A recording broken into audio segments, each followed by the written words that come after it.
ফিজিক্সের সবাইকে স্বাগতম। দেখো আজকে যে এমসিকিউ এখানে বলছে পি একটা ভেক্টর এবং কিউ একটা ভেক্টর, এদের মধ্যবর্তী কোণ নির্ণয় করতে। মধ্যবর্তী কোণ নির্ণয় করার জন্য আমরা কি করি? দুটো ভেক্টর ডট গুণ করি, রাইট? তো আমরা জানি যে P dot Q is equals to হচ্ছে তোমার পি কিউ কস আলফা বা P Q cos theta, right? তাহলে এখানটা পি কিউ কস থিটা, সেখান থেকে আমাদেরকে থিটা বের করতে হবে। তাহলে cos theta is equals to আমরা বলতে পারি হচ্ছে পি ডট কিউ ওপরে, তাহলে P dot Q divided by হচ্ছে তোমার পি এর মান ইন্টু কিউ এর মান।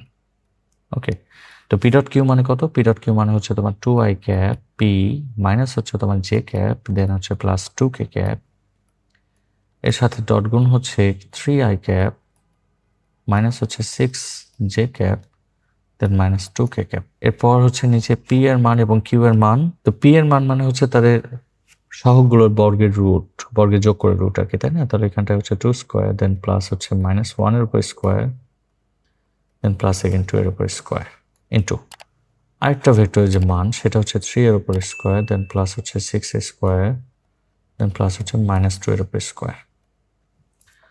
সো ওপরে গুণ করো, তাহলে কত পাওয়া যাচ্ছে এখানটাতে? যে থিটা ইজ ইকুয়ালস টু, আমরা কজ ইনভার্স যদি এই পাশে করে ফেলি, যেহেতু ইনভার্স ফর্মেটে আমাদেরকে উত্তরগুলো দেওয়া আছে, তাহলে ইনভার্স ফর্মেটে নেই।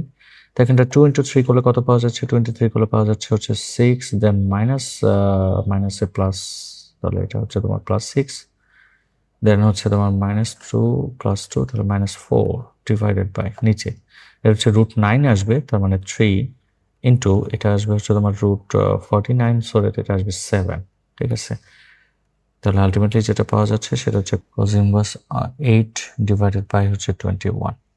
ওকে, তো cos ইনভার্স 8 ডিভাইডেড বাই 21 আমাদের অপশন বি, তাহলে বি হচ্ছে আমাদের জন্য উত্তর। ওকে, সো ভিডিওটা ভালো লাগলে অবশ্যই লাইক, শেয়ার এবং সাবস্ক্রাইব করতে ভুলবা না। Thank you.